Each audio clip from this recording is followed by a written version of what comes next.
السلام علیکم ورحمۃ اللہ تعالی وبرکاتہ۔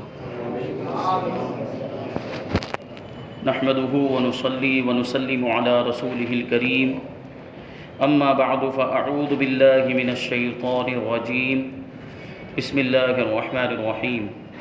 ان اللہ وملائکته یصلون علی النبی یا ایہا الذین آمنوا صلوا علیہ وسلموا تسلیما۔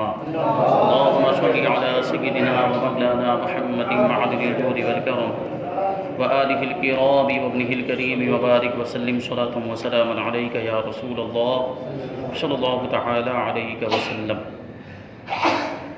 اس سے پہلے بیان کیا گیا کہ کس طرح لوگوں نے ام المؤمنین حضرت عائشہ صدیقہ رضی اللہ تعالی عنہا پر تہمت لگائی، اور حضرت صفوان بن معطل دونوں حضرات پر تہمت لگائی گئی، اور یہ تہمت لگانے میں سب سے آگے منافقوں کا سردار عبداللہ ابن ابی تھا۔ اس نے پورے میں اس کو جو ہے کہ مشہور کر دیا اور اس کا چرچا کیا، خوب اس کو اس نے پھیلایا اور شور و غل مچایا۔ بعض صحابہ کرام بھی اس میں شریک ہو گئے اور اس تہمت میں وہ بھی شامل ہو گئے، انہوں نے بھی اس کو سچ مان لیا تھا۔ تو حضور اقدس صلی اللہ علیہ وسلم تو جانتے تھے کہ ام المؤمنین حضرت عائشہ صدیقہ رضی اللہ تعالیٰ عنہ پاک دامن ہیں، اس تہمت سے بری ہیں، لیکن چونکہ ام المؤمنین آپ کی بیوی تھی اس لیے آپ ان کی طرف سے صفائی پیش کرنا مناسب نہیں سمجھ رہے تھے۔ آپ کی خواہش یہ تھی کہ اللہ تبارک و تعالیٰ کی طرف ہی سے ان کی پاک دامنی کا اعلان کر دیا جائے، وحی کے ذریعے سے اور قرآن کی آیتوں کے ذریعے سے۔ تو یہ مجمع عام کے اندر بھی اللہ کے رسول صلی اللہ علیہ وسلم نے ارشاد فرما دیا کہ میں تو ان دونوں کو پاک دامن ہی سمجھتا ہوں، ام المؤمنین عائشہ صدیقہ رضی اللہ تعالیٰ عنہ کو، اور حضرت صفوان کے بارے میں بھی حضور صلی اللہ علیہ وسلم نے ارشاد فرمایا کہ میں تو ان کو بھی اچھا ہی سمجھتا ہوں۔ تو یہ پہلے بھی بیان کیا جا چکا ہے کہ ام المؤمنین حضرت عائشہ صدیقہ رضی اللہ تعالیٰ عنہ سفر سے آتے ہی بیمار ہو کر صاحب فراش ہو گئی تھی، یعنی بستر میں پڑ گئی، اس لیے وہ اس بہتان کے طوفان سے بالکل ہی بے خبر، ان کو پتہ ہی نہیں تھا کہ ان کے اوپر اتنی بڑی تہمت لگائی گئی ہے۔ جب انہیں مرض سے، بیماری سے کچھ صحت حاصل ہوئی، تندرست ہوئی، اور وہ ایک رات حضرت ام مستح صحابیہ رضی اللہ تعالیٰ عنہ کے ساتھ رفع حاجت کے لیے صحرا میں میدان میں تشریف لے گئی، تو ان کی زبانی انہوں نے اس دل خراش اور روح فرسا خبر کو سنا، یعنی دل کو چیر دینے والی اور روح کو تڑپا دینے والی یہ خبر حضرت ام المؤمنین کو اس وقت پتہ چلی، جس سے انہیں بڑا دھچکا لگا اور وہ شدت رنج و غم سے نڈھال ہو گئی۔ بیمار تو پہلے ہی سے تھی، چنانچہ ان کی بیماری میں اور اضافہ ہو گیا، اور وہ دن رات بلک بلک کر روتی رہی۔ آخر جب ان سے یہ صدمہ جاں کا برداشت نہ ہو سکا تو وہ حضور صلی اللہ علیہ وسلم سے اجازت لے کر اپنی والدہ کے گھر چلی گئی اور اس منحوس خبر کا تذکرہ اپنی والدہ سے کیا۔ ماں نے کافی تسلی اور تشفی دی، مگر یہ برابر لگاتار روتی ہی رہی۔ ظاہر سی بات ہے، چھوٹی موٹی بات نہیں تھی، بہت بڑی بات تھی، بہت بڑی تہمت لگائی گئی تھی۔ پھر آپ کے مقام و مرتبے کا بھی تقاضا تھا کہ آپ کو تکلیف ہوتی۔ اسی حالت میں اچانک حضور صلی اللہ علیہ وسلم تشریف لائے اور فرمایا کہ اے عائشہ، تمہارے بارے میں ایسی ایسی خبر اڑائی گئی ہے، اگر تم پاک دامن ہو اور یہ خبر جھوٹی ہے تو ان قریب اللہ تبارک و تعالیٰ تمہاری براءت کا بذریعہ وحی اعلان فرما دے گا، ورنہ تم توبہ اور استغفار کر لو، کیونکہ جب کوئی بندہ خدا سے توبہ کرتا ہے اور بخشش مانگتا ہے تو اللہ تعالیٰ اس کے گناہوں کو معاف فرما دیتا ہے۔ حضور صلی اللہ علیہ وسلم کی یہ گفتگو سن کر حضرت عائشہ رضی اللہ تعالیٰ عنہا کے آنسو بالکل تھم گئے، اور انہوں نے اپنے والد حضرت ابوبکر صدیق رضی اللہ تعالیٰ عنہ سے کہا کہ آپ رسول اللہ صلی اللہ علیہ وسلم کی بات کا جواب دیجئے۔ تو انہوں نے فرمایا کہ خدا کی قسم میں نہیں جانتا کہ حضور صلی اللہ علیہ وسلم کو کیا جواب دوں۔ پھر انہوں نے اپنی والدہ سے کہا کہ آپ جواب دیجئے، تو ان کی ماں نے بھی یہی کہا۔ پھر خود حضرت بی بی عائشہ رضی اللہ تعالی عنہا نے حضور صلی اللہ علیہ وسلم کو یہ جواب دیا کہ لوگوں نے جو ایک بے بنیاد بات اڑائی ہے اور یہ لوگوں کے دلوں میں بیٹھ چکی ہے اور کچھ لوگ اس کو سچ سمجھ چکے ہیں، اس صورت میں اگر میں یہ کہوں کہ میں پاک دامن ہوں تو لوگ اس کی تصدیق نہیں کریں گے، یعنی لوگ مجھے سچ نہیں مانیں گے، اور اگر میں اس برائی کا اقرار کر لوں تو سب مان لیں گے، حالانکہ اللہ تعالیٰ جانتا ہے کہ میں اس الزام سے بری اور پاک دامن ہوں۔ اس وقت میری مثال حضرت یوسف علیہ السلام کے والد حضرت یعقوب علیہ السلام جیسی ہے، لہٰذا میں بھی وہی کہتی ہوں جو انہوں نے کہا تھا، کیونکہ حضرت یعقوب علیہ السلام کے ساتھ بھی اس سے معاملات ہوئے تھے. تو حضرت یعقوب نے کہا تھا فصبر جمیل واللہ المستعان علی ما تصفون، صبر ہی اچھا ہے اور اللہ ہی سے میں مدد طلب کرتی ہوں ان باتوں پر جو تم کہتے ہو. یہ ام المؤمنین نے عرض کیا حضور کی بارگاہ میں. یہ کہتی ہوئی انہوں نے کروٹ بدل کر منہ پھیر لیا اور کہا کہ اللہ تعالیٰ جانتا ہے کہ میں اس تہمت سے بری اور پاک دامن ہوں، اور مجھے یقین ہے کہ اللہ تعالیٰ ضرور میری براءت کو ظاہر فرما دے گا، یعنی میری بے گناہی کو ظاہر فرما دے گا. حضرت بی بی عائشہ رضی اللہ تعالیٰ عنہ کا جواب سن کر ابھی رسول اللہ صلی اللہ علیہ وسلم اپنی جگہ سے اٹھے بھی نہ تھے اور ہر شخص اپنی جگہ پر بیٹھا ہی ہوا تھا کہ اچانک حضور صلی اللہ علیہ وسلم پر وحی نازل ہونے لگی، اور آپ پر نزول وحی کے وقت کی بے چینی شروع ہو گئی کہ جب بھی نبی کریم صلی اللہ علیہ وسلم پر وحی نازل ہوتی تو کلام ربانی کی وجہ سے، اللہ کے کلام کے جلال کی وجہ سے ایک یہ بے چینی کی کیفیت، بے قراری کی کیفیت طاری ہوا کرتی تھی جب بھی وحی نازل ہوتی، اور یہ کیفیت طاری. اور باوجود یہ کہ شدید سردی کا وقت تھا مگر پسینے کے قطرات موتیوں کی طرح آپ کے بدن سے ٹپکنے لگے. جب وحی اتر چکی تو ہنستے ہوئے حضور صلی اللہ علیہ وسلم نے فرمایا کہ اے عائشہ تم خدا کا شکر ادا کرتے ہوئے اس کی حمد کرو کہ اس نے تمہاری براءت اور پاک دامنی کا اعلان فرما دیا. اور پھر آپ نے قرآن کی سورہ نور میں سے 10 آیتوں کی تلاوت فرمائی. سورہ نور جو 18ویں پارے میں وہاں جو آیت کریمہ ان الذین جاؤوا بالافک یہاں سے لے کر وان اللہ رؤوف الرحیم، اس پر یہ 10 آیتیں، یہ آیت نمبر 11 سے شروع ہو کر آیت نمبر 20 پر یہ ختم ہوتی. اللہ تبارک و تعالیٰ چاہتا تو اگر ایک ہی آیت نازل فرما دیتا، ایک ہی آیت کافی تھی ام المؤمنین کی پاک دامنی کو ظاہر کرنے کے لیے، لیکن ام المؤمنین بھی تو ان کا مقام و مرتبہ بھی دیکھیں. اللہ تبارک و تعالیٰ نے 10 آیتیں نازل فرمائی ان کی پاک دامنی کے اظہار کے لیے. تو ان آیات کے نازل ہونے کے بعد منافقوں کا منہ کالا ہو گیا، اور حضرت ام المؤمنین بی بی عائشہ رضی اللہ تعالی عنہا کی پاک دامنی کا آفتاب اپنی پوری آب و تاب کے ساتھ اس طرح چمک اٹھا کہ قیامت تک آنے والے مسلمانوں کے دلوں کی دنیا میں نور ایمان سے اجالا ہو گیا. حضرت ابو بکر صدیق رضی اللہ تعالیٰ عنہ کو حضرت مصطح بن اساسہ پر بڑا غصہ آیا، کیونکہ تہمت لگانے والوں میں یہ بھی شامل تھے. حضرت مصطح بن اساسہ یہ آپ کے خالہ زاد بھائی تھے، یعنی مصطح حضرت ابو بکر کے خالہ زاد بھائی تھے، اور بچپن ہی میں ان کے والد وفات پا گئے.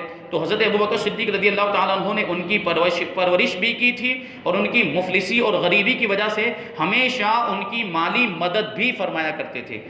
اب ظاہر سی بات اتنا بڑا واقعہ پیش آیا، ان کی بیٹی پر انہوں نے تہمت لگائی، مگر اس کے باوجود حضرت مصطح بن اساسہ رضی اللہ تعالیٰ عنہ نے بھی اس تہمت راشی اور اس کا چرچا کرنے میں کچھ حصہ لیا تھا. اس وجہ سے حضرت ابو بکر صدیق رضی اللہ تعالیٰ عنہ نے غصے میں بھر کر یہ قسم کھا لی کہ اب میں مصطح بن اساسہ کی کبھی بھی کوئی مالی مدد نہیں کروں گا. اس موقع پر اللہ تبارک و تعالیٰ نے یہ آیت کریمہ نازل فرمائی وَلَا يَأْتَلِ أُولُو الْفَضْلِ مِنْكُمْ وَالسَّعَةِ أَنْ يُؤْتُوا أُولِي الْقُرْبَى وَالْمَسَاكِينَ وَالْمُهَاجِرِينَ فِي سَبِيلِ اللَّهِ وَلْيَعْفُوا وَلْيَصْفَحُوا أَلَا تُحِبُّونَ أَنْ يَغْفِرَ اللَّهُ لَكُمْ وَاللَّهُ غَفُورٌ رَحِيمٌ.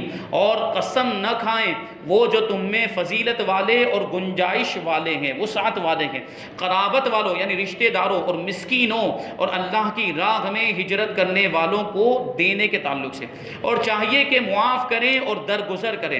کیا تم اسے پسند نہیں کرتے کہ اللہ تمہاری بخشش کر دے، اور اللہ بہت بخشنے والا بڑا مہربان ہے. اس آیت کو سن کر حضرت ابو بکر صدیق رضی اللہ تعالیٰ عنہ نے اپنی قسم توڑ دی، اور پھر حضرت مصطح بن اساسہ رضی اللہ تعالیٰ عنہ کا خرچ بدستور سابق عطا فرمانے لگے. جس طرح پہلے ان کی مدد کیا کرتے تھے، اب پھر سے حضرت ابو بکر نے ان کی مدد کرنا شروع کر دیا. پھر حضور صلی اللہ علیہ وسلم نے مسجد نبوی میں ایک خطبہ پڑھا اور سورہ نور کی آیتیں تلاوت فرما کر مجمع عام میں سنا دی. اور تہمت لگانے والوں میں سے حضرت حسان بن ثابت، حضرت مصطح بن اساسہ اور حضرت حمنہ بن جحش رضی اللہ تعالیٰ عنہم اور رئیس المنافقین عبداللہ ابن ابی، ان چاروں کو حد قذف کی سزا میں 80 درے مارے گئے. کیونکہ اسلام کے اندر جھوٹی تہمت لگانے کی جو سزا ہے اور اس کی جو حد ہے وہ 80 کوڑے ہیں. جو جھوٹی تہمت لگائے کسی مسلمان پر اس کو 80 کوڑے مارا جائیں گے. یعنی وہ تہمت لگائے پھر اپنی تہمت کو ثابت نہ کر سکے. تہمت لگانے کے بعد اگر وہ ثابت کر دیتا ہے تو پھر کوئی 80 کوڑے نہیں لگائے جائیں گے. جیسے مان لو کسی نے کسی پر تہمت لگائی اور اس کے پاس اس کے گواہ بھی موجود ہیں. زنا کی تہمت لگائی ہے تو 4 گواہ پیش کرنے پڑیں گے. 4 گواہ اگر اس نے پیش کر دی اور وہ گواہ بھی ایسے ہونے چاہیے جنہوں نے زنا ہوتے ہوئے سوئی کے اندر دھاگے کی طرح دیکھا ہو. تو تبھی وہ گواہی مانی جائے گی اور تبھی ان گواہوں کے مطابق فیصلہ ہوگا. ایسا تو عام طور پر ہوتا نہیں ہے، یہ معاملہ پوشیدگی میں ہوتا ہے. تو اس طرح اگر کوئی جھوٹی تہمت لگاتا ہے تو اس پر 80 کوڑے لگا جائیں. شارح بخاری علامہ کرمانی علیہ الرحمہ نے فرمایا کہ حضرت بی بی عائشہ کی براءت اور پاک دامنی قطعی اور یقینی ہے جو قرآن سے ثابت ہے. اگر کوئی اس میں ذرا بھی شک کرے تو وہ کافر ہو جائے گا. ام المؤمنین کی پاک دامنی میں شک کرنا قرآن میں شک کرنا ہوا، کیونکہ ان کی براءت تو قرآن میں آ گئی، اور جو قرآن میں شک کرے وہ کافر ہو جائے گا. دوسرے تمام فقہائے امت کا بھی یہی مسلک ہے. حضرت ابن عبد البر اور ابن سعد اور حضرت ابن حبان وغیرہ محدثین اور علماء سیرت کا قول ہے کہ تیمم کی آیت اسی غزوہ مریسی میں نازل ہوئی، مگر روضۃ الاحباب میں لکھا ہوا ہے کہ آیت تیمم کسی دوسرے غزوے میں اتری. تیمم کو سب سے پہلے ہم سمجھیں کہ ہمیں نماز پڑھنے کے لیے وضو کرنا پڑتا ہے یا دوسری عبادتوں کے لیے ہمیں وضو کرنا پڑتا ہے. تو وضو اگر ہم کسی وجہ سے نہ کر سکتے ہوں، پانی پر قدرت نہ ہونے کی وجہ سے، مثال کے طور پر اگر ہم جنگل میں چلے گئے، ایسے جنگل میں ایسا ریگستان ہے کہ وہاں پر دور دور تک پانی نظر ہی نہیں آ رہا ہے، تو وہاں وضو کیسے کریں گے؟ پانی ہی نہیں ہے. اور جو ہمارے پاس پانی ہے مان لیجئے کہ وہ ہمارے پینے کے لیے، کہ اگر اس پانی سے ہم وضو کر لیں گے تو پھر ہمارے پاس پینے کے لیے پانی نہیں بچے گا، اور ممکن ہے پیاس کی وجہ سے، پیاس کی شدت کی وجہ سے ہم مر جائیں، ہم ہلاک ہو جائیں. تو ایسے موقع پر تیمم کرنے کی اجازت دی گئی. پھر یہ تو جو ہے کہ جنگل کے اندر یا مسافر آدمی سفر میں ہے جہاں پر پانی نہ ملا تو اس وقت یہ حکم ہے.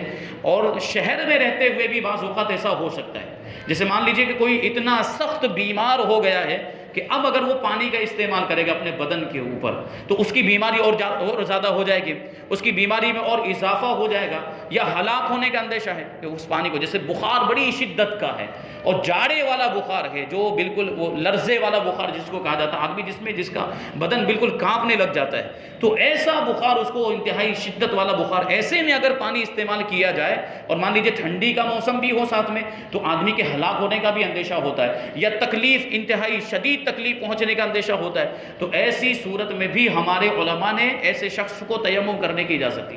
یا بعض اوقات ایسا ہوتا ہے کہ آدمی بالکل ایسی بیماری میں ہے کہ بستر پر لیٹ گیا ہے، اب وہ اٹھ بھی نہیں سکتا، جو ہے کہ چل پھر بھی نہیں سکتا، اور پانی کا استعمال بھی اس کے لیے ممنوع ہو جاتا ہے، تو ایسی صورت میں بھی اس کو تیمم کرنے کی اجازت ہوتی ہے. تو یہاں پر تیمم کیا کیسے جاتا ہے؟ تیمم جو ہے کہ مٹی کے اوپر یا جو بھی چیز زمین کی جنس سے تعلق رکھتی ہے اس کے اوپر ہمیں ہاتھ مار کر، زمین کے اوپر ہاتھ مار کے، یا جیسے کہ دیوار وغیرہ اس پہ گرد جمی ہوئی ہے اس پر ہاتھ مار کر ہمیں ایک مرتبہ اپنے سر کا مسح کرنا ہے، اور دوسری مرتبہ ہاتھ مار کر دونوں ہاتھوں کا مسح کرنا ہے، ایک مرتبہ ایسے، پھر یہ اوپر سے، یعنی پورے ہاتھ کا، پھر نیچے والے حصے کا، پھر ادھر والے حصے کا.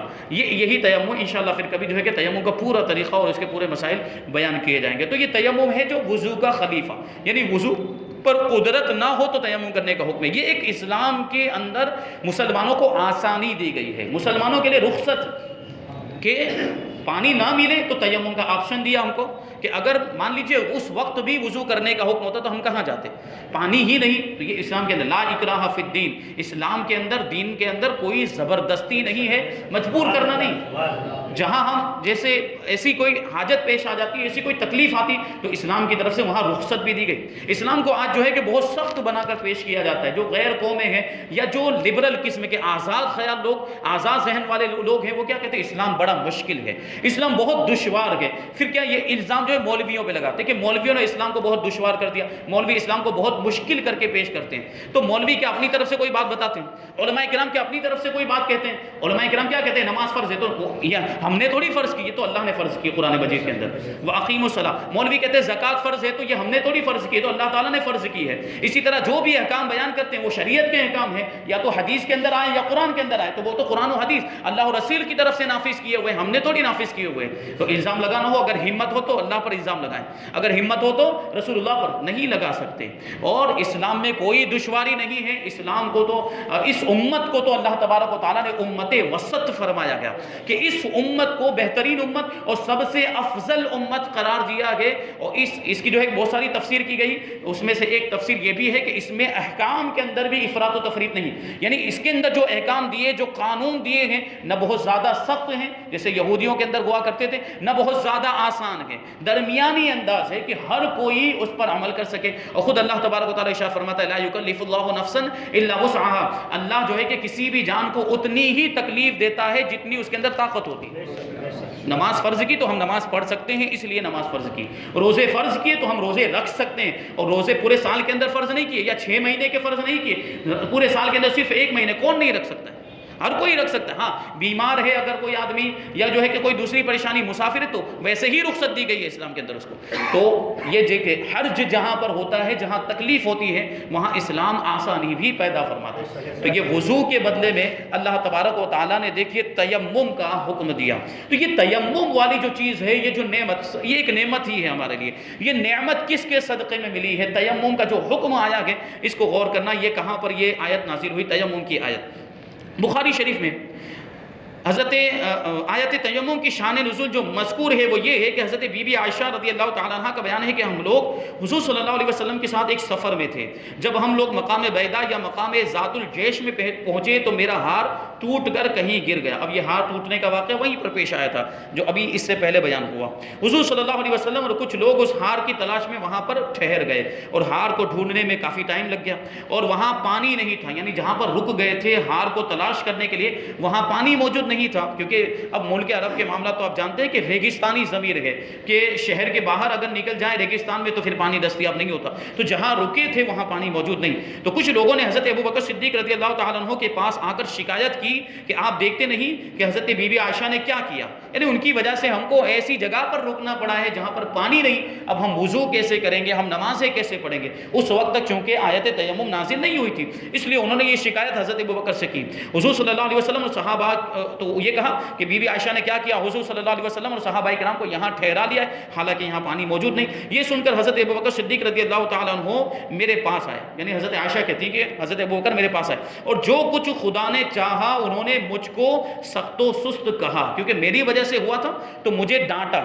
والد تھے، والد کو حق ہوتا ہے بیٹی کو ڈانٹنے، اور پھر غصے میں اپنے ہاتھ سے میری کوکھ میں کونچے مارنے لگے. اس وقت رسول اللہ صلی اللہ علیہ وسلم میری ران پر اپنا سر مبارک رکھ کے آرام فرما رہے تھے.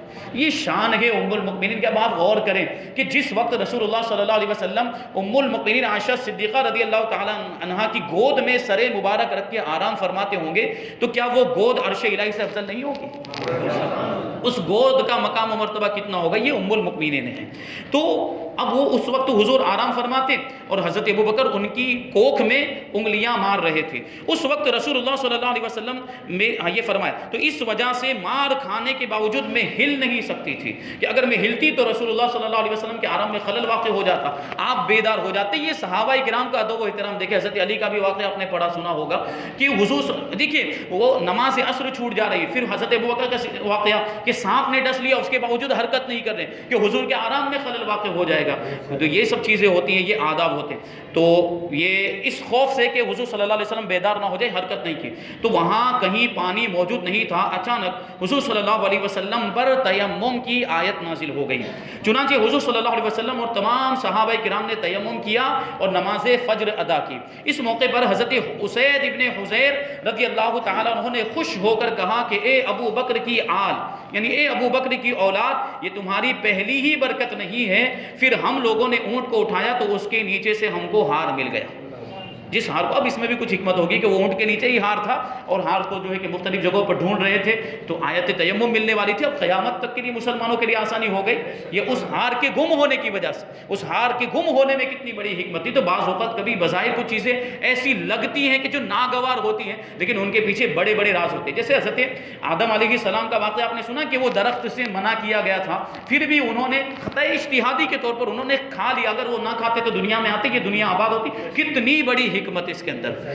تو کچھ کام ایسے بظاہر ہوتے ہیں لیکن ان کے پیچھے بڑی بڑی حکمتیں پوشیدہ ہوتی ہیں. تو اس حدیث میں کسی غزوے کا نام نہیں ہے، مگر شارح بخاری حضرت علامہ ابن حجر علیہ الرحمہ نے فرمایا کہ یہ واقعہ غزوہ بنو مستلق کا ہے. یہی جو پیچھے پورے غزوے کا جو واقعہ جس کو غزوہ مریسیع بھی کہا گیا، جس کا دوسرا نام غزوہ مریسیع بھی ہے، جس میں قصہ افک واقع ہوا، یعنی وہ تہمت لگانے کا واقعہ بھی اسی غزوے میں ہوا، اسی جنگ کے موقع پر ہوا. اس غزوے میں حضور صلی اللہ علیہ وسلم 28 دن تک مدینہ منورہ سے باہر رہے۔ اب یہ جو ہے کہ ہجری 5 کے واقعات جاری و ساری ہے، تو غزوہ بنو المصطلق کا واقعہ یہاں تک ہوا، جس کو غزوہ مریسی بھی کہا جاتا ہے۔ اب یہاں سے انشاءاللہ تبارک و تعالی غزوہ خندق کا مطلب ہوتا ہے گڈھا، بہت بڑا گڈھا۔ تو چونکہ مدینہ منورہ میں یہ جب کفار نے، اب وہ دیکھیے کتنا بڑا لشکر تھا، تقریباً 10,000 کا لشکر تھا، کفار نے اتنی بڑی تعداد جمع کی، سارے عرب کے قبیلوں کو ملا لیا تھا، یہودیوں کو بھی ملا لیا، اور پھر یہ سب حملہ آور ہوئے تھے مدینہ منورہ پر۔ اس وقت اللہ کے رسول صلی اللہ علیہ وسلم نے صحابہ کرام سے مشورہ کیا تھا کہ اب ہمیں کیا کرنا چاہیے، باہر نکل کے جنگ کرنی چاہیے یا اندر رہ کر جنگ کرنی چاہیے؟ تو حضرت سلمان فارسی نے اس وقت مشورہ دیا تھا کہ اندر رہ کر جنگ کرنی چاہیے، اور مدینہ منورہ میں یعنی جہاں سے ان کے آنے کا خوف ہے، لشکر کے آنے کا، وہاں پر ایک بڑی خندق اور بڑا گڈھا کھود دینا چاہیے تاکہ اس کو پار کر کے وہ لوگ آ نہ سکیں۔ یہ بہت بڑی حکمت عملی تھی اور جنگی تدبیر تھی یہ حضرت سلمان فارسی کی، ان کی مہارت اس میں جو ہے کہ پتہ چلتی۔ اس کا جو ہے کہ ثمرہ اور اس کا نتیجہ بھی بعد میں اس کا پھل بھی ملا انشاءاللہ تبارک و تعالیٰ، پوری تفصیل کے ساتھ اس کو آئندہ ہفتے بیان کیا جائے گا۔ اللہ تبارک و تعالیٰ ہم سب کو جو کچھ بھی بیان ہوا اس پر عمل کرنے کی توفیق عطا فرمائے، رسول اللہ صلی اللہ علیہ وسلم اور صحابہ کرام کے نقش قدم پر چلتے ہوئے اسلام کے لیے اپنا سب کچھ قربان کرنے کی توفیق عطا فرمائے۔ وما علینا الا البلاغ۔